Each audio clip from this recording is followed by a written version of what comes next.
let's say someone walks up to you on the street and they give you this expression, x squared plus 7x plus 10 divided by x plus 2, and they say, see if you could simplify this thing.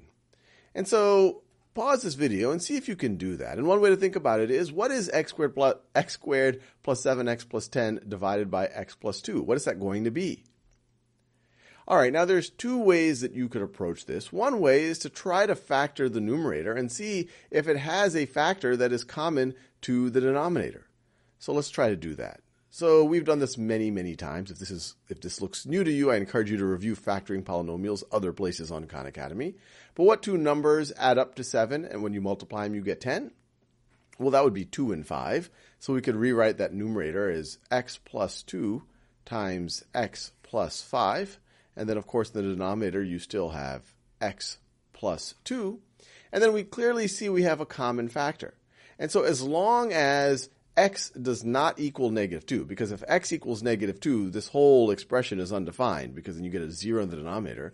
So as long as x does not equal negative 2, well, then we can divide the numerator and the denominator by x plus 2. Once again, the reason why I put that constraint is we can't divide the numerator and the denominator by 0. So for any other values of x, this x plus 2 will be non-zero, and we could divide the numerator and the denominator by that, and they would cancel out, and we would just be left with x plus 5. So another way to think about it is this expression, our original expression, could be viewed as x plus 5 for any x that is not equal to negative 2.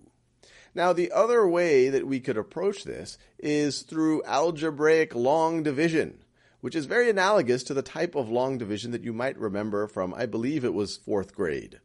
So what you do is you say, all right, I'm going to divide x plus 2 into x squared plus 7x plus 10.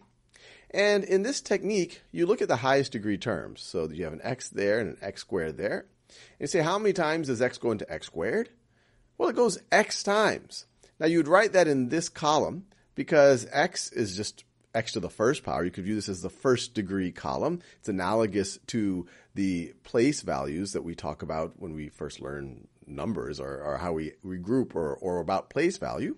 But here you could view it as degree places or something like that. And then you take that x and you multiply it times this entire expression. So x times 2 is 2x. Put that in the first degree column. X times x is x squared.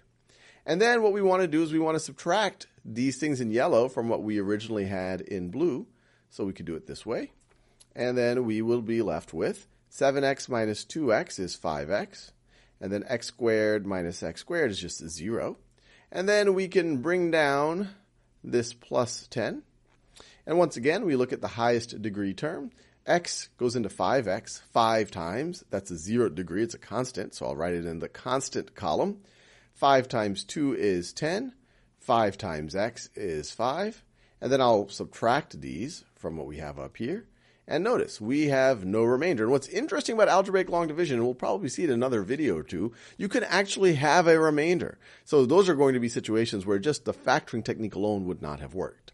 In this situation, this model would have been easier, but this is another way to think about it. You say, hey, look, x plus 2 times x plus 5 is going to be equal to this.